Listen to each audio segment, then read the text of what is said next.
بسم اللہ الرحمن الرحیم۔ سامعین اکرام، آپ سن رہے ہیں دبیر حسین رضوی مرحوم کی کہانیوں میں سے ایک کہانی، ایک خفیہ خط۔ دبیر حسین کے متعلق میں نے ایک تعارفی ویڈیو بنائی ہے جس کا لنک ڈسکرپشن میں موجود ہے۔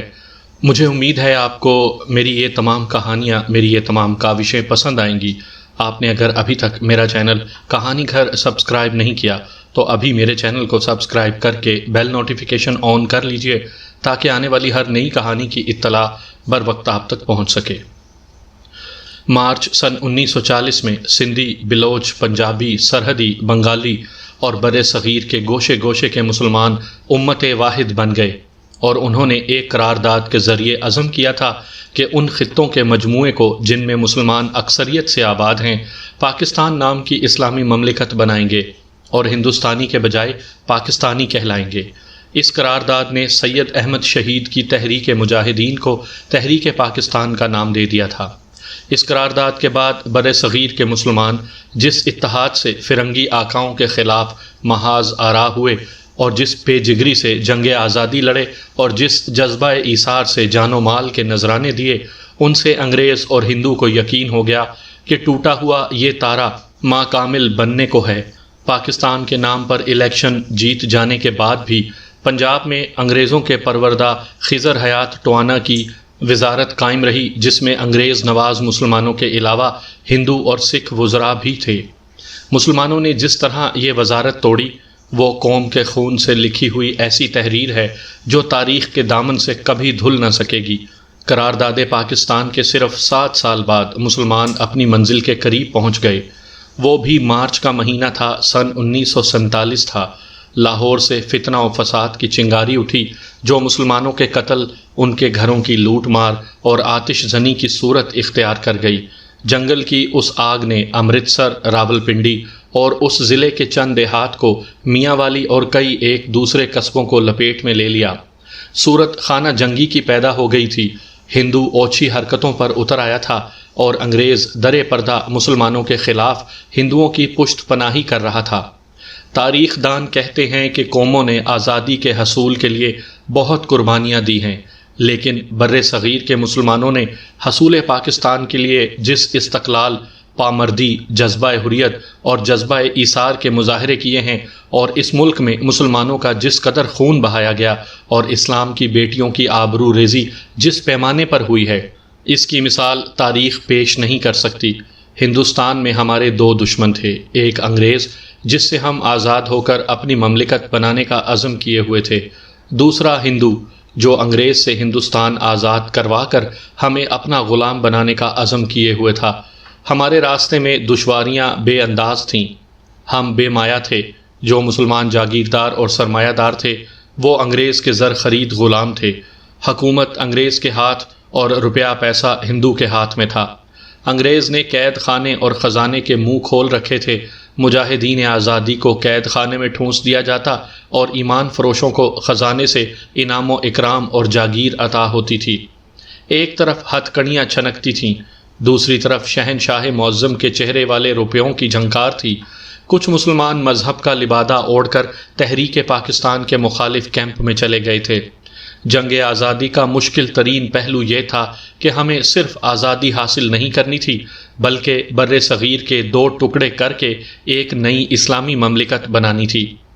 حریت کی یہ داستان بڑی ہی طویل ہے۔ قوم کا جو فرد جہاں تھا اور جس حیثیت میں تھا، اس نے حصول پاکستان کے لیے کام کیا اور اپنے آپ کو، اپنے بال بچوں کو اور اپنے ذریعہ معاش کو خطرے میں ڈال کر کام کیا۔ سرکاری ملازموں کی قربانیاں خاص طور پر قابل ذکر ہیں، اور ہمارے نوجوانوں کا طلباء اور طالبات کا جو رول تھا وہ ہماری تاریخ کا ایک زرعی باب ہے۔ اتنی طویل داستان کو ایک مضمون میں سمیٹنا ناممکن ہے۔ ہم اس نشست میں مارکہ آزادی کے ایک مجاہد کو سامنے لا رہے ہیں۔ ایسے بے انداز مجاہدین اور شہید گمنامی کے اندھیروں میں گم ہو گئے ہیں۔ یہ ہیں دبیر حسین رضوی، جو انگریزوں کے دور حکومت میں پولیس میں تھے۔ سن 1947 میں جب جہاد آزادی فیصلہ کن مراحل میں داخل ہو چکا تھا، دبیر حسین رضوی CID کے سب انسپکٹر تھے۔ دلی کے قرب و جوار کے رہنے والے اور علی گڑھ کے گریجویٹ ہیں۔ سن 1969 میں انسپیکٹر کے عہدے سے ریٹائر ہوئے۔ سن 1947 میں وہ لاہور میں تھے۔ CID کے سب انسپیکٹر کی حیثیت سے انہیں بڑی ہی نازک اور پرخطر ڈیوٹی پر لگایا گیا تھا۔ انہیں جہاں دوسری سیاسی پارٹیوں اور ان کے لیڈروں کی ظاہری اور در پردہ سرگرمیوں کی رپورٹیں فراہم اور مرتب کرنی تھیں، وہاں انہیں اپنی قوم کی نمائندہ جماعت مسلم لیگ پر بھی نظر رکھنی تھی۔ یہ ان کے فرائض میں شامل تھا کہ سیاسی مشتبہ مسلمان ہو یا ہندو، سکھ ہو یا عیسائی، وہ کسی پر پردہ ڈالنے کی کوشش نہ کریں، بلکہ سب کے پردے چاک کر کے برطانوی انٹیلیجنس اور CID کو پاتال کی خبریں دیں اور حکومت برطانیہ کی آنکھیں اور کان بنے رہیں۔ ان حالات میں فرائض میں کوتاہی یا قوم پروری کے جرم کی سزا بڑی ہی بھیانک تھی۔ جب برِ صغیر میں انگریز کا سورج غروب ہو رہا تھا اور انگریز اسے گھسیٹ گھسیٹ کر افق سے اوپر رکھنے کی ہر جائز اور ناجائز کوشش کر رہا تھا، ان حالات میں دبیر حسین رضوی نے ایک ایسا خطرہ مول لیا جو انہیں پھانسی کے تختے تک پہنچا سکتا تھا یا عمر بھر کے لیے جیل میں بند کر سکتا تھا۔ 8 جولائی سن 1947 کی صبح طلوع ہوئی، مسلمانوں نے منزل پا لی تھی۔ 3 جون سن 1947 کے روز ملک کی تقسیم اور مجوزہ پاکستان کے قیام کا اعلان ہو چکا تھا۔ سرحدوں کے تعین اور دیگر امور اور مسائل کا طے کرنا باقی تھا۔ انگریز آخر جا ہی رہا تھا، مگر وہ اس خطے میں اپنے مفادات کی خاطر اپنے اثرات قائم رکھنے کی فکر میں تھا۔ انگریز کے دل میں مسلمانوں کے خلاف جو پرانی دشمنی تھی، وہ اس سے دستبردار نہیں ہونا چاہتا تھا۔ بعد کے انکشافات سے ثابت ہو گیا کہ ہندوؤں کی طرح انگریز کی بھی یہ کوشش تھی کہ پاکستان ابتدا ہی میں ختم ہو جائے۔ اس کا ایک دستاویزی ثبوت 8 جولائی سن 1947 کے روز مل گیا تھا۔ اس روز پنجاب CID کے انگریز DIG جنکن نے سب انسپیکٹر CID دبیر حسین رضوی کو بلایا۔ انہیں ایک لفافہ دیا جس پر لاکھ کی 5 مہریں لگی ہوئی تھیں۔ لفافے پر جنکن کے اپنے ہاتھ کا لکھا ہوا پتہ تھا: sir George Abell, private secretary to Lord Mountbatten, viceroy and governor general of India, New Delhi. لفافے پر ٹاپ سیکرٹ لکھا ہوا تھا۔ یہ لفافہ دبیر حسین رضوی کو دے کر جنکن نے کہا کہ آج ہی بذریعہ ریل گاڑی دلی جاؤ اور یہ لفافہ وائس ریگل کو پہنچا کر واپس آ جاؤ۔ جو لفافہ بذریعہ ڈاک جانے کے بجائے CID کے ایک افسر کے ہاتھ جا رہا تھا، وہ بہت ہی زیادہ خفیہ اور کسی بڑے ہی نازک راز کا حامل ہو سکتا تھا۔ انگریز DIG سوچ بھی نہیں سکتا تھا کہ ایک ہندوستانی سب انسپیکٹر اس لفافے کے ساتھ کوئی گڑبڑ کرنے کی جرت کرے گا۔ لاکھ کی مہریں توڑنے کا سوال ہی پیدا نہیں ہوتا تھا۔ دبیر حسین رضوی لفافہ جیب میں ڈال کر دفتر سے باہر آ گئے۔ انہیں فوراً دلی کے لیے روانہ ہونا تھا۔ مال روڈ پر جہاں آج لارڈز ریسٹورانٹ ہے، اس کے قریب اس وقت بھگوت نام کے ایک ہندو کی ریسٹورانٹ ہوا کرتی تھی جس کا نام لورینج تھا۔ گرمی کا موسم تھا۔ دبیر حسین رضوی آئس کریم کھانے کے لیے لورینج میں چلے گئے۔ وہاں مشہور سیاسی شخصیت بیگم شاہ نواز کی بیٹی مس ممتاز شاہ نواز چائے پینے کے لیے بیٹھی تھی۔ دبیر حسین رضوی مس ممتاز شاہ نواز کو بہت اچھی طرح جانتے تھے۔ دلی یونیورسٹی میں انٹر یونیورسٹی ڈیبیٹ ہوا کرتی تھی جس میں طالب علمی کے زمانے میں دبیر حسین بھی شریک ہوا کرتے تھے اور مس ممتاز بھی۔ مس ممتاز پائے کی مقررہ اور ڈیبیٹر تھی۔ وہیں سے ان کے ساتھ دبیر حسین رضوی کے گہرے مراسم پیدا ہو گئے تھے۔ مس ممتاز نے تحریک پاکستان میں جنون کی حد تک کام کیا تھا۔ وہ سن 1949-50 میں ملک سے باہر ایک فضائی حادثے میں جاں بحق ہو گئی تھیں۔ طالب علمی کے زمانے کے بعد مس ممتاز اور دبیر حسین رضوی کی ملاقات لورینج میں ہوئی۔ دونوں ریسٹورانٹ کے ایک کیبن میں جا بیٹھے، کچھ دلی کی پرانی یادیں تازہ کی، کچھ پاکستان جو ابھی مارز وجود میں نہیں آیا تھا کے متعلق باتیں ہوئیں۔ دبیر حسین رضوی کے پاس ٹاپ سیکرٹ یعنی انتہائی خفیہ لفافہ تھا جو انہیں جان سے زیادہ عزیز تھا۔ اسے وہ چھپائے رکھنے کے لیے کبھی ہاتھ میں دبا لیتے، کبھی جیب میں رکھ لیتے۔ مس ممتاز شاہ نواز کی نظر ٹاپ سیکرٹ کے الفاظ پر پڑ گئی۔ ان کے پوچھنے پر دبیر حسین رضوی نے انہیں بتا دیا کہ CID کے DIG نے دیا ہے جو وہ دلی وائس رائے تک پہنچانے جا رہے ہیں۔ مس ممتاز بڑی ذہین اور جذبے والی خاتون تھیں۔ ٹاپ سیکرٹ کے الفاظ سے اور اس بات سے کہ یہ لفافہ دستی جا رہا ہے انہیں تجسس ہوا۔ کہنے لگیں یہ لفافہ کھلنا چاہیے۔ ان دنوں یعنی جولائی 1947 میں یہ تو کوئی راز نہیں رہا تھا کہ ہندوستان بر صغیر آزاد ہو رہا ہے، جس کا اعلان 3 جون کو کر بھی دیا گیا تھا۔ اب جو بھی راز تھا وہ پاکستان کے متعلق ہو سکتا تھا۔ ہندو ابھی تک اس کوشش میں لگے ہوئے تھے کہ پاکستان کے قیام کو روکا جائے۔ پنڈت جواہر لال نہرو نے تقسیم ہند کے معاہدے اور اعلان پر دستخط کر کے بھی اخباری نمائندوں کے اس سوال کے جواب میں کہ آپ تو تقسیم ہند کے سخت مخالف تھے، پھر آپ نے اس پر دستخط کیوں کر دیے، کہا تھا میں نے یہ سوچ کر دستخط کیے ہیں کہ ابھی جناح کو پاکستان بنا لینے دیں، ہم فوراً یہاں ایسے حالات اور دیگر ذرائع پیدا کر دیں گے کہ جناح کو اپنی غلطی کا احساس ہو جائے گا اور اس کے مسلمان مجبور ہو کر خود ہمیں کہیں گے کہ ہمیں ہندوستان میں شامل کر لو۔ ان حالات میں انگریز کی نیت بھی مشکوک تھی، چنانچہ یہ تجسس بے بنیاد نہیں تھا کہ انگریز DIG کے اس سربہ مہر لفافے میں کوئی ایسا راز ہو سکتا ہے جس کا تعلق مسلمانوں کے ساتھ ہوگا۔ مس ممتاز شاہ نواز نے لفافہ کھولنے کی بات کی تو دبیر حسین رضوی کے سرکاری فرائض اور پیشہ ورانہ دیانتداری پر قومی جذبہ غالب آ گیا۔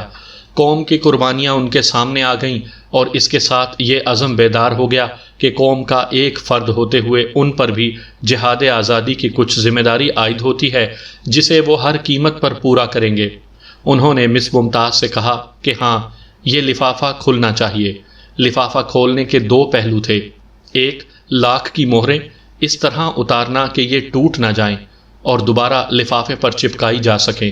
دوسرا پہلو بڑا ہی بھیانک تھا، وہ یہ کہ کوئی ایک بھی مہر ٹوٹ گئی تو پکڑے جائیں گے۔ حکومت ابھی انگریزوں کی تھی، جو حکومت نہیں بادشاہی تھی۔ اس بادشاہی کے ٹاپ سیکرٹ کے ساتھ گڑبڑ کرنے کی سزا موت سے کم نہیں ہو سکتی تھی۔ انگریز بادشاہ اگر رحم کرتا تو عمر قید کی سزا دے دیتا۔ ان خطرات کے باوجود دبیر حسین رضوی نے اس امید پر لفافہ کھولنے کا ارادہ کر لیا کہ وہ لاکھ کی مہریں بغیر توڑے اتار لیں گے۔ CID میں انہیں ڈاک سینسر کرنے کے لیے مہریں اتارنے، دوبارہ لگانے اور لفافے اس طرح کھولنے کی ٹریننگ دی گئی تھی کہ پتہ نہ چلے کہ یہ لفافے کھولے گئے تھے۔ وقت کم تھا، دن کا پچھلا پہر تھا، انہیں شام کی میل ٹرین سے دلی جانا تھا۔ مس ممتاز نے انہیں یقین دلایا کہ وہ انہیں وقت پر گاڑی میں بٹھا دیں گی۔ لورینج سے وہ اٹھے۔ مس ممتاز انہیں اپنی کوٹھی 47 لارنس روڈ میں لے گئیں۔ دبیر حسین رضوی اس وقت کو یاد کر کے کہتے ہیں کہ میرے دل پر کوئی بوجھ نہیں تھا، کوئی خوف نہیں تھا۔ قومی جذبہ ایسی شدت سے غالب آ گیا تھا کہ میں مسرت سی محسوس کر رہا تھا کہ میں وہ فرض ادا کر رہا ہوں جو قوم کی طرف سے مجھ پر عائد ہوتا ہے۔ مس ممتاز کی کوٹھی میں داخل ہوئے تو 2 اور شخصیتیں اس راز میں داخل ہو گئیں۔ ایک تھیں بیگم شاہ نواز یعنی مس ممتاز کی والدہ، اور دوسرے تھے فیض احمد فیض جو اسی کوٹھی میں رہائش پذیر تھے۔ ان دونوں نے بھی لفافہ کھولنے کی پرزور تائید کی۔ دبیر حسین رضوی نے اپنے ہاتھ سے لفافے سے لاکھ کی مہریں اتاری۔ انہوں نے وہی طریقہ استعمال کیا جس کی انہیں ٹریننگ اور مشق حاصل تھی۔ انہوں نے یہ طریقہ مجھے بتایا نہیں۔ 5 مہریں ٹوٹے بغیر اتر گئیں۔ لفافہ بھی سلیقے سے کھل گیا۔ اندر سے ایک اور لفافہ برآمد ہوا، اس پر بھی لاکھ کی 5 مہریں تھیں۔ عجیب چیز یہ نظر آئی کہ باہر کے لفافے پر وائس رائے کے پرائیویٹ سیکرٹری کا ایڈریس لکھا تھا، مگر اندر کے لفافے پر لکھا تھا mister Liddell, chief of British secret service London. دونوں لفافوں پر جنکن نے نام اور پتے اپنے ہاتھ سے لکھے تھے۔ اس لفافے کی بھی 5 مہریں بغیر ٹوٹے اتر گئیں اور لفافہ کھل بھی گیا۔ اس آپریشن کا یہی مرحلہ سب سے زیادہ نازک اور خطرناک تھا۔ لفافے کھل گئے تو میرے ہوش ٹھکانے نہ رہے۔ دبیر حسین رضوی نے یہ واقعہ سناتے ہوئے کہا، انسان کوئی خطرناک کام کر کے ہوش میں آتا ہے۔ قومی جذبہ تو اپنی جگہ موجود تھا، مگر اس احساس نے مجھے چکرا دیا کہ میں نے ایک جرم کیا ہے۔ جرم کا ارتکاب ہو چکا تھا، تکمیل باقی تھی۔ پرخطر مرحلے سے گزر کر واپس آ جانا مناسب نہیں تھا۔ لفافے میں سے کاغذ نکالے گئے۔ یہ متعدد اوراق تھے، یعنی صفحات تھے۔ تحریر ٹائپ کی ہوئی نہیں، بلکہ جنکن کے اپنے ہاتھ کی لکھی ہوئی تھی۔ اس سے پہلا انکشاف یہ ہوا کہ راز بہت ہی قیمتی ہے۔ تحریر پڑھی گئی، فیصلہ یہ ہوا کہ اس خط کی نقل قائد اعظم رحمۃ اللہ علیہ تک پہنچائی جائے جو اس وقت دلی میں تھے۔ دبیر حسین رضوی بتاتے ہیں کہ پاکستان کے معرض وجود میں آ جانے کے بعد لاہور کے انگریزی اخبار پاکستان ٹائمز نے یہ خط اپنی 4 ستمبر 1947 کی اشاعت میں شائع کیا تھا، لیکن معلوم نہیں کس مصلحت کی بنا پر اس کے کچھ حصے حذف کر دیے گئے تھے۔ یہ خط پنجاب CID کے انگریز DIG جنکن نے mister Liddell chief of British secret service London کو لکھا تھا، جو وائسرائے کو پڑھنا اور لندن بھیجنا تھا۔ یہ پیش نظر رکھیے کہ برٹش سیکرٹ سروس کی حیثیت، رول اور دوسرے ممالک میں خفیہ کارروائیاں وہی ہیں جو امریکہ کی رسوائے زمانہ CIA کی ہیں۔ اس خط میں جنکن نے لڈل کے ایک خط کا حوالہ دیا تھا جو اسے ملا تھا۔ لڈل کے خط کا حوالہ نمبر یہ تھا جس میں 18 جون 1947 کی تاریخ بھی شامل تھی۔ جنکن نے لڈل کو اس خط کے جواب میں یا اس میں جو کچھ لکھا تھا اس ضمن میں یہ خط لکھا تھا جو دبیر حسین رضوی نے کھول لیا تھا۔ جنکن نے لکھا تھا کہ مجھے آپ کا خط مل گیا ہے، پاکستان کے متعلق تو فیصلہ ہو چکا ہے لیکن صورتحال کوئی ایسی پختہ نہیں، غیر متوازن ہے، یعنی اس میں تغیر و تبدل کا امکان ہے۔ یہ بھی معلوم نہیں ہو رہا کہ پاکستان کا نظام حکومت کیا ہوگا اور پاکستان کی شکل و صورت کیسی ہوگی۔ یہ نظر آ رہا ہے کہ جناح پاکستان کا ڈکٹیٹر ہوگا اور اس مملکت پر ایک گروہ حکومت کرے گا۔ اس گروہ کے ہر فرد کو کیا پوزیشن حاصل ہوگی ابھی کچھ نہیں کہا جا سکتا۔ موجودہ حالات میں بتایا نہیں جا سکتا کہ ان میں ہمارے مطلب کے کون کون سے آدمی ہوں گے، اس لیے ان تک رسائی حاصل کرنے اور انہیں اپنا حامی بنانے کا وقت نہیں آیا۔ میرا خیال ہے کہ یہاں اپنا ایک رابطہ افسر رکھنے کی تجویز صحیح ہے۔ میں یہ نہیں کہتا کہ یہ تجویز بہترین ہے، لیکن احمد کو معلوم ہے کہ دلی میں ہم نے جب اس مسئلے پر بات چیت کی تھی تو ہم نے اسی تجویز کو بہتر سمجھا تھا۔ احمد پاکستان میں کچھ اہمیت کا حامل ہوگا۔ جنکن نے آگے چل کر لکھا کہ یہ ممکن ہے کہ باؤنڈری کمیشن یعنی سرحدوں کے تعین کے فیصلے سے مسلمان مطمئن نہیں ہوں گے۔ میرا خیال ہے کہ اگر ایسا ہوا تو مسلمان برٹش سیکیورٹی سروس کی پیش کی ہوئی مداد اور اعانت کو خوش آمدید کہیں گے۔ میں آزادی کے 1-2 ماہ بعد تک ہندوستان میں رکے رہنے پر نیم رضامند ہوں۔ میں یہاں حالات کا جائزہ لیتا رہوں گا۔ اگر آپ کو اس سے فائدہ پہنچتا ہے تو میں یہاں رکا رہوں گا۔ کوئی ایسا تیز ذریعہ بتائیں جس سے میرا اور آپ کا رابطہ تیز ہو جائے۔ مجھے یقین ہے کہ لاہور میں ہمارے ہائی کمشنر کا کوئی نمائندہ یہ کام کر سکے گا۔ کیا وہ آپ کے اور میرے درمیان پیغامات کے تبادلے کا ذریعہ بن سکتا ہے؟ میں نے بینٹ کو اس مسئلے پہ شریک نہیں کیا کیونکہ مجھے خدشہ ہے کہ بینٹ کا تعلق جس چیز کے ساتھ بھی ہوا مسلمان اسے شک کی نگاہ سے دیکھیں گے۔ اگر آپ نے اجازت دی تو میں اس مسئلے پر گورنر پنجاب کے ساتھ بات کروں گا۔ یہ پیش نظر رکھیے کہ mister JTM Bennett Punjab police کا IG تھا اور مسلمانوں کا سخت مخالف۔ جنکن تو اس سے بھی زیادہ مسلمانوں کا دشمن تھا۔ بینٹ کے 2 قابل اعتماد مخبر مسلمان تھے۔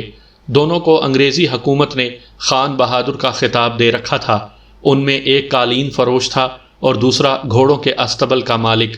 ہم ان کے نام نہیں بتا رہے کیونکہ یہ انکشاف ان کی موجودہ نسل کو گراں گزرے گا۔ جنکن نے اس خفیہ خط میں آگے چل کر لکھا کہ مجھے پاکستان سے دلچسپی ہے۔ یہ دلچسپی اچھے معنوں والی نہیں تھی۔ آپ کو یاد ہوگا کہ آپ لاہور آئے تھے تو میں نے آپ کے ساتھ چند امور پر تبادلہ خیالات کیے تھے۔ میرے اس وقت کے خیالات پاکستان کی مملکت بننے سے ختم ہو گئے ہیں، لیکن میں اب بھی محسوس کرتا ہوں کہ دنیا کا یہ خطہ ہمارے لیے دلچسپ ہوگا۔ اگر مجھے پاکستان سے یہ پیشکش ملی کہ میں یہاں کی پولیس میں رہوں تو میں اسے قبول کر لوں گا۔ اگر پاکستان نے مجھے قبول نہ کیا تو اس سلسلے میں یہاں یعنی ہندوستان رہنے کو سود مند سمجھوں گا۔ ہندوستان میں جو بد امنی پیدا ہو گئی ہے اس پر قابو پانے کے لیے مجھے نئی ذمہ داری سونپی گئی ہے۔ میں بڑی سخت ضربیں لگا رہا ہوں۔ احوال و قوائف نے شہادت مہیا کی تھی کہ جنکن یہ سخت ضربیں صرف مسلمانوں کو لگاتا رہا اور ہندوؤں کی پشت پناہی کرتا رہا تھا۔ ان ضربوں کے متعلق جنکن نے اس خط میں لکھا کہ میری ان کاروائیوں سے مسلمان شاکی اور نالاں ہیں۔ نواب ممدوٹ نے بد امنی پر قابو پانے کی مہم میں مجھے اپنے تعاون اور حمایت سے محروم کر دیا ہے۔ مجھے یہاں پنجاب میں دوستی کے بجائے دھمکیاں مل رہی ہیں۔ پھر بھی کچھ اشارے مل رہے ہیں جن سے پتہ چلتا ہے جیسے مجھے پاکستان کی انٹیلیجنس کے ڈائریکٹر کی حیثیت سے لے لیا جائے گا۔ اس کا مطلب یہ ہے کہ میرا نام بلیک لسٹ میں نہیں ہے۔ مجھے خوشی ہے کہ رے اور مارٹن خوش اسلوبی سے اپنا کام کر رہے ہیں۔ شیوج کے متعلق مجھے اعتماد ہے کہ تسلی بخش رہے گا۔ مسٹر آر اے شیوج پنجاب CID کا انگریز SP تھا۔ خط کے آخر میں جنکن نے اختصار سے وہ طریقے تجویز کیے جن سے آزادی کے بعد پاکستان میں برٹش سیکرٹ سروس کے ایجنٹ پیدا اور سرگرم کیے جا سکتے تھے، اور جن سے پاکستان کو اپنی تخریبی سرگرمیوں کا نشانہ بنایا جا سکتا تھا۔ آخر میں اس نے لکھا کہ اس خط کا جواب بذریعہ سگنل دیں تاکہ جلدی مل جائے۔ جنکن کے خط میں اپنے دستخطوں کے نیچے یہ فقرہ لکھا: میں نے آپ کا خط تلف کر دیا تھا اور اپنے اس خط کی نقل اپنے پاس نہیں رکھی۔ اس سے سامعین اندازہ کر سکتے ہیں کہ یہ خط کتنے اہم راز کا حامل تھا۔ اس خط کا پورا متن پڑھنے سے چند ایک سوالات پیدا ہوتے ہیں۔ وہ پاکستانی حضرات کون ہیں جن پر جنکی کو اعتماد تھا اور انہیں وہ پاکستان میں برٹش سیکرٹ سروس کے خفیہ ایجنٹ بنانا چاہتا تھا؟ یہ احمد کون تھا جو پاکستان میں اہمیت کا حامل تھا، اور دلی میں اس نے برٹش سیکرٹ سروس کے ساتھ کیا سودے بازی کی تھی؟ دبیر حسین رضوی کہتے ہیں کہ خط کے اصل متن میں احمد کے ساتھ کسی نون کا بھی ذکر تھا۔ وہ کہتے ہیں، مجھے یہ فقرہ اچھی طرح یاد ہے، احمد اور نون ہمارے اپنے آدمی ہیں۔ اس خط سے یہ انکشاف ہوتا ہے کہ باؤنڈری کمیشن نے اپنا کام شروع کرنے سے پہلے ہی سرحدوں کا تعین کر لیا تھا، جس میں یہ کامیاب کوشش کی گئی تھی کہ پاکستان کو کم سے کم رقبہ دیا جائے۔ یہ انکشاف بھی ہوتا ہے کہ حکومت برطانیہ پاکستان کو اپنے جاسوسوں اور تخریب کاروں کی گرفت میں رکھنے کا باقاعدہ منصوبہ بنا چکی تھی۔ ریٹائرڈ انسپیکٹر پولیس دبیر حسین رضوی کہتے ہیں، میں انگریزوں کی CID میں رہا ہوں، مجھ سے کوئی گوشہ پوشیدہ نہیں تھا۔ CID کے IG جنکن کہا کرتا تھا کہ مسلمان مخبر اور ایجنٹ سستے مل جاتے ہیں، غیر مسلم کم اور مہنگے ملتے ہیں۔ اس خط میں جنکن نے جن عزائم اور منصوبوں کا ذکر کیا ہے اس کے متعلق دبیر حسین رضوی نے رائے دی۔ یہ راز بے نقاب ہونے کے بعد انگریزوں کا یہ خفیہ منصوبہ ناکام نہیں ہو گیا تھا۔ ایک عرصے سے پاکستان میں برٹش سیکرٹ سروس کے ایجنٹ کام کر رہے ہیں اور ان کی جڑیں اور گرفت دور تک چلی گئی ہے۔ اس کے علاوہ روس کی خفیہ سروس KGB اور امریکہ کی CIA بھی یہاں پوری طرح سرگرم ہے۔ بھارت کے ایجنٹوں کی تو کوئی کمی ہی نہیں۔ ان خفیہ تخریب کاروں نے ہمارے صحافتی اور ادبی حلقوں میں تشویشناک حد تک اثر و رسوخ پیدا کر رکھا ہے۔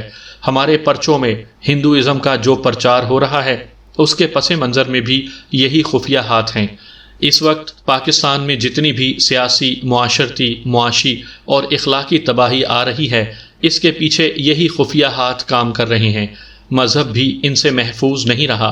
خط کی کہانی سناتے ہوئے دبیر حسین رضوی نے بتایا کہ بیگم شاہ نواز کی کوٹھی میں 8 جولائی سن 1947 کے روز یہ خط پڑھ کر طے ہوا کہ اس کی نقل قائد اعظم رحمۃ اللہ علیہ تک پہنچائی جائے تاکہ پاکستان جب مارز وجود میں آ جائے، جس میں 1 مہینہ اور 1 ہفتہ رہ گیا تھا، تو قائد اعظم کہیں یہ غلطی نہ کر بیٹھیں کہ جنکن جیسے مسلم کش پولیس افسر کو پاکستان کی پولیس میں لے لیں۔ اور قائد اعظم رحمۃ اللہ علیہ برٹش سیکرٹ سروس کے ہونے والے ایجنٹوں سے بھی ہوشیار رہیں۔ یہ خط پاکستان کی تباہی کی نشاندہی کرتا تھا۔ اسے ہر قیمت پر قائد اعظم کے پاس پہنچنا چاہیے تھا۔ فیصلہ ہوا کہ اس کی نقل کر لی جائے۔ دبیر حسین رضوی نے پولیس کا دماغ استعمال کرتے ہوئے کہا کہ ہم میں سے کسی نے بھی اس کی نقل کی اور یہ نقل قائد اعظم نے وائس رائے کو یا کسی اور انگریز حاکم کو دکھائی یا اخباروں میں اشاعت کے لیے دے دی تو جنکن کہے گا کہ اس نے ایسی کوئی تحریر نہیں لکھی اور یہ اسے بدنام کرنے کے لیے تخلیق کی گئی ہے۔ خط کا اصل تو بہرحال وائس ریگل تک پہنچانا تھا۔ ان دنوں فوٹو سٹیٹ یہاں رائج نہیں ہوا تھا۔ اس اصل کا اصل حاصل کرنے کا طریقہ یہی ہو سکتا تھا کہ کسی فوٹوگرافر کی خدمات حاصل کر لی جائیں، یعنی ایک اور فرد کو اس راز میں شریک کیا جائے۔ یہ فرد کون ہو؟ ضرورت کسی مرد مومن کی تھی۔ چاروں نے باہم مشورے سے طے کیا کہ ہائی کورٹ کے بالمقابل پلومر بلڈنگ میں جو زیدی فوٹوگرافر ہے اسے ہمراز بنایا جائے۔ مس ممتاز کار پر گئیں اور زیدی مرحوم کو بتا کر کہ کیا کرنا ہے کیمرے، ڈیولپنگ، پرنٹنگ اور انلارجنگ کے سامان سمیت انہیں کار میں بٹھا کر لے آئیں۔ ڈارک روم کا انتظام کوٹھی کے ایک کمرے میں کیا گیا۔ زیدی مرحوم نے بڑی محنت اور توجہ سے خط کے ہر ایک صفحے کی تصویر اتاری اور فلمیں وہیں دھو کر تیار کر دیں۔ پھر انہوں نے اس راز کو ہمیشہ راز رکھا اور یہ راز اپنے ساتھ لحد میں لے گئے۔ دبیر حسین رضوی نے خط کے تمام اوراق پہلے کی طرح لفافے میں ڈالے، لفافہ بند کیا، اس پر لاکھ کی مہریں اپنے تجربے کے مطابق چپکا دیں، اس لفافے کو دوسرے لفافے میں ڈالا، بند کیا اور اس کی بھی 5 مہریں جہاں سے اتاری تھیں وہیں چپکا دیں۔ کام وقت پر ہو گیا تھا، گاڑی میں ابھی وقت تھا۔ مس ممتاز نے دبیر حسین رضوی کو اپنی کار میں ریلوے اسٹیشن پہنچا دیا۔ دبیر حسین رضوی اپنے سفر پر روانہ ہو گئے۔ قائد اعظم تک خط کی فوٹو کاپیاں پہنچانے کا کام مس ممتاز نے اپنے ذمہ لیا۔ وہ بذریعہ طیارہ پہلی ہی فلائٹ سے دلی چلی گئیں۔ دلی اسٹیشن پر دوسرے دن اترتے ہی دبیر حسین رضوی وائس ریگل لاج پہنچے۔ وہ وائس رائے کے پرائیویٹ سیکرٹری سر جارج ایبل کے سامنے جا کھڑے ہوئے اور سر بمہر لفافہ اس کے حوالے کر دیا۔ اس نے لفافہ ٹیبل لیمپ کے آگے رکھ کر غور سے دیکھا۔ وہ غالباً مہریں دیکھ رہا تھا کہ انہیں کسی نے چھیڑا تو نہیں۔ سر جارج ایبل نے دبیر حسین رضوی سے کہا کہ انتظار کرو اور لفافہ لے کر ساتھ والے کمرے میں چلا گیا۔ اس کمرے کے دروازے سے ریشمی پردے ہوا سے ہلے تو دبیر حسین رضوی کو نظر آ گیا کہ ایک اور انگریز افسر لفافے کو بڑے ہی غور سے دیکھ رہا تھا۔ وہ مہریں ہی دیکھ رہا ہوگا۔ دبیر حسین رضوی کا دم خشک ہو گیا، دل کی دھڑکن تیز اور بے قاعدہ ہو گئی۔ وہ تھے تو چند ایک لمحے مگر گھنٹوں جتنے طویل تھے۔ ہمارے اس انسپیکٹر نے کام تو استادانہ مہارت سے کیا تھا مگر انگریز استادوں کے استاد تھے۔ وہ جو افسر لفافے کا بغور معائنہ کر رہا تھا سیکرٹ سروس کا ہو سکتا تھا۔ امکان یہی تھا کہ راز کا راز پکڑا گیا ہے۔ آخر سر جارج ایبل اس کمرے سے نکلا۔ دبیر حسین رضوی نے توقع کے خلاف اس کی یہ آواز سنی، مسٹر رضوی آپ جا سکتے ہیں۔ دبیر حسین رضوی سر جارج ایبل کے کمرے سے نکلے اور پیچھے دیکھے بغیر تیز تیز چلتے گئے۔ وہاں سے کچھ دور انڈیا گیٹ ہے۔ وہاں پہنچے تو ایک کار کھڑی نظر آئی۔ قریب گئے تو کار کے پاس مس ممتاز شاہ نواز کھڑی تھیں۔ وہ دبیر حسین رضوی کے ہی انتظار میں تھیں۔ وہ خط کی فوٹو کاپی قائد اعظم کو ان کی کوٹھی 10 اورنگ زیب روڈ نئی دلی میں دے آئی تھیں۔ انہیں اس گاڑی کا وقت معلوم تھا جس سے دبیر حسین رضوی کو نئی دلی پہنچنا تھا۔ اس کے مطابق مس ممتاز حسین نے حساب کر لیا تھا کہ دبیر حسین کس وقت وائس ریگل لاج گئے ہوں گے۔ مس ممتاز کو ان کے متعلق بہت تشویش تھی۔ وہ معلوم کرنا چاہتی تھیں کہ کہیں وہ پکڑے تو نہیں گئے۔ انہیں خیریت سے دیکھ کر مس ممتاز کی جان میں جان آئی۔ مس ممتاز جس کار میں تھیں وہ لیجسلیٹو اسمبلی کے سیکریٹری میاں رفیع کی تھی۔ مس ممتاز دبیر حسین رضوی کو قائد اعظم کے پاس لے گئیں اور بتایا کہ یہ ہیں خط کے ہیرو۔ قائد اعظم نے اس وقت تک خط پڑھ لیا تھا۔ انہوں نے دبیر حسین رضوی سے ہاتھ ملایا۔ تب دبیر حسین نے محسوس کیا کہ انہوں نے کتنا عظیم کام کیا ہے۔ انہیں قائد اعظم کا ایک جملہ ابھی تک یاد ہے۔ انہوں نے فرمایا تھا، well done my boy, vigilance is the price of liberty. بہت خوب میرے لڑکے، ذہنی بیداری اور مستعدی آزادی کی قیمت ہے۔ دبیر حسین رضوی کہتے ہیں، قائد اعظم کے یہ الفاظ میرے کارنامے کی قیمت ہیں جسے میں ہمیشہ سینے سے لگائے رکھتا ہوں۔ اسی روز دبیر حسین رضوی گاڑی میں بیٹھے اور لاہور پہنچ گئے۔ اپنے ڈی آئی جی جنکن کو پوری رپورٹ دی کہ لفافہ وائس ریگل لاج پہنچا دیا گیا ہے۔ جنکن نے اطمینان کا سانس لیا، لیکن اطمینان کا سانس تو دبیر حسین رضوی نے لیا تھا۔ 14 اگست 1947 کی صبح پاکستان مارز وجود میں آ گیا۔ اب تو کوئی خطرہ ہی نہیں تھا مگر آزادی کے 19ویں روز پکڑے جانے کا خطرہ پیدا ہو گیا۔ پاکستان ٹائمز نے اس خیال سے یہ راز فاش کر دیا کہ اب ہم انگریزوں سے آزاد ہیں، لیکن فرنگی سانپ ابھی پاکستان کی آستین میں موجود تھا۔ دبیر حسین رضوی سروس میں تھے۔ پنجاب پاکستان کا پہلا گورنر مودی انگریز تھا۔ پنجاب سی آئی ڈی کا ایس پی ایک انگریز وی ٹی بیلی تھا۔ جنکن ہندوستانی پولیس میں تھا اور اس وقت شملہ میں تھا۔ وی ٹی بیلی اس کے ساتھ لاہور میں رہ چکا تھا۔ ظاہر ہے کہ جنکن کو پاکستان ٹائمز کے اس شمارے سے شملہ میں خبر مل گئی تھی کہ اس کے خفیہ لفافے کھولے گئے تھے۔ پاکستان ٹائمز نے خط کی کہانی میں دبیر حسین رضوی کا نام شائع نہیں کیا تھا۔ ہو سکتا ہے جنکن نے پنجاب کے گورنر مودی کو بذریعہ ٹیلی فون کہا ہو کہ اسے یاد نہیں رہا کہ وہ کون سا سب انسپیکٹر تھا جو خط لے گیا تھا۔ وہ جو کوئی بھی تھا اسے پکڑو اور پیشہ ورانہ فرائض میں بددیانتی میں اسے سزا دو۔ گورنر نے تحقیقات کا حکم دے دیا۔ اس وقت مغربی پاکستان کی CID کے ڈائریکٹر مسٹر انور علی تھے۔ نذیر احمد رضوی جو بعد میں ڈائریکٹر انٹیلیجنس بیورو بھی رہے، CID کے SP تھے، اور IG پولیس قربان علی تھے۔ سب کو اس کیس کے ساتھ دلچسپی تھی۔ تحقیقات اور سراغ رسانی ہوتی رہی۔ دبیر حسین رضوی دیکھتے رہے۔ ملزم کا کوئی سراغ نہیں مل رہا تھا۔ ایک جگہ سے سراغ مل سکتا تھا۔ یہ معلوم ہو گیا تھا کہ ملزم 8 جولائی کی شام ریل گاڑی سے دلی گیا تھا۔ ظاہر ہے واپس آ کر اس نے TA یعنی سفر الاؤنس وصول کیا ہوگا اور اس کے لیے بل دیا گیا ہوگا، رسید پر دستخط کیے ہوں گے۔ یہ کوئی برسوں پرانا قصہ نہیں تھا، 2 ہی مہینے قبل کی واردات تھی۔ متعلقہ فائل دیکھے گئے، وہاں کسی مسلمان سب انسپیکٹر کوئی TA بل نہیں تھا۔ کوئی ایسا ریکارڈ نہ ملا کہ کسی سب انسپیکٹر نے لاہور سے دلی اور وہاں سے واپسی کا سفر کیا اور سفر خرچ وصول کیا ہو۔ یہ محض اتفاق کی بات ہے کہ دبیر حسین رضوی نے نہ TA بل دیا نہ کوئی رقم وصول کی تھی۔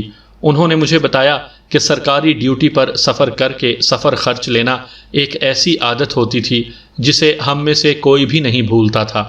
میں ہر سفر کے بعد سفر خرچ وصول کیا کرتا تھا، لیکن اس سفر کے ساتھ میرا جو کارنامہ اور جرم وابستہ تھا اس نے مجھ پر ہیجانی سی کیفیت طاری کیے رکھی۔ اس کے علاوہ مصروفیت بھی ان دنوں بے پناہ تھی۔ مجھے خیال ہی نہ آیا کہ سفر خرچ لینا ہے۔ اگر میں لے لیتا تو آزادی کے بعد بھی پکڑا جاتا اور سزا پاتا۔ گورنر ابھی انگریز تھا، لیکن تحقیقات کرنے والوں کے ہاتھ کچھ بھی نہ آیا اور کیس بند کر دیا گیا۔ ملزم تحقیقات کرنے والوں کے درمیان گھوم پھر رہا تھا۔ پاکستان ٹائمز نے سن 1976 میں یہ خط ایک بار پھر شائع کیا تھا، جس میں دبیر حسین رضوی کا نام بھی دیا گیا۔ اب انہیں سزا کا کوئی خطرہ نہیں تھا۔ ان کا 30 سال پہلے کا جرم تاریخی کارنامہ بن گیا ہے۔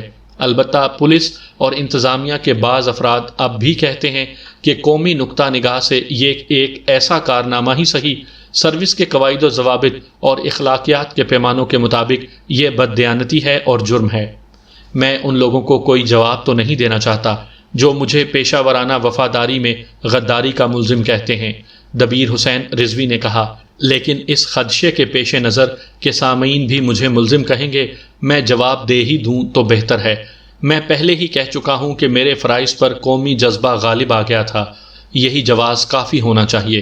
اس وقت جب میں نے یہ لفافہ جو مجھ پر اعتماد کر کے مجھے سونپا گیا تھا کھولا تو مجھے اپنے BA کے کورس میں پڑھی ہوئی ایک کتاب یاد آئی تھی۔ اس میں گالز وردی کا ڈرامہ لوائلٹیز یعنی وفاداریاں تھا۔ اس میں ایک وکیل کا ذکر آتا ہے جو ایک ملزم کی صفائی میں عدالت میں پیش ہوتا ہے۔ وہ ملزم کو بے گناہ سمجھتا ہے۔ مقدمے کی سماعت کے دوران وکیل کو پتہ چلتا ہے کہ اس کا موکل بے گناہ نہیں۔ وکیل اس کی صفائی سے دستبردار ہو جاتا ہے اور کہتا ہے کہ میری وفاداری ملزم کے ساتھ ہونی چاہیے کیونکہ میں نے اس سے فیس لی ہے، لیکن یہ معلوم کر کے کہ اس نے ملک کے قانون کو توڑا ہے تو مجھ پر ملک کی وفاداری غالب آ جاتی ہے۔ دبیر حسین رضوی کہتے ہیں، میری وفاداری انگریز کے ساتھ ہونی چاہیے تھی، لیکن 1 مہینے پہلے مطالبہ پاکستان کو تسلیم کرتے ہوئے انگریز نے بر صغیر کی تقسیم کا اعلان کر دیا تھا اور پاکستان کے قیام کی تیاریاں سرکاری سطح پر شروع ہو گئی تھیں۔ لہٰذا مجھ پر جو وفاداری غالب آئی تھی وہ اپنی قوم کی تھی اور یہ وفاداری اپنی مملکت کی تھی۔ میں نے یہ دیکھنے کے لیے یہ لفافہ کھولا تھا کہ اس میں کہیں میری قوم اور میری مملکت کی تباہی کا منصوبہ تو نہیں۔